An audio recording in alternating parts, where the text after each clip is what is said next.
అరుదు, రేర్. దేవునితో సమయం గడపడం అనేది ప్రజలు మర్చిపోయిన కారణాన్ని బట్టి దేవుడు వారితో మాట్లాడటము మానేసిన దినాలు అవి. అందుకొరకే పరిచర్లో ప్రభావం లేదు. ఈరోజు జ్ఞాపకం చేయాలని ఆశపడుతున్నాను. నీకు ఎప్పుడైతే దేవునితో సహవాసం స్ట్రాంగ్ ఉంటుందో, ఎంతగా నువ్వు దేవుని చేత నింపబడతావో, ఎంతగా దేవుని వాక్యంతో నువ్వు సమయం గడుపుతావో, అంతగా నీ పరిచర్యకు ఏమొస్తుంది? అధికారం వస్తుంది, రుజువు వస్తుంది, సీల్ వస్తుంది.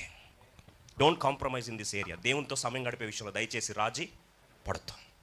అందుకొరకే ఆదమును నిర్మించిన మరుసటి రోజే ఆయన ఎవరితో సమయం గడపాలంటే దేవునితో సమయం గడపాలి. విశ్రాంతి, దేవునితో సమయం గడపాలి. నువ్వు లోక పనులు పెట్టుకోకు. అన్ని పనులలో లేకుండా తిరిగి. అందుకొరకే ప్రభు ఒక మాట అన్నాడు, మార్త విస్తారమైన పనులు పెట్టుకుందంట.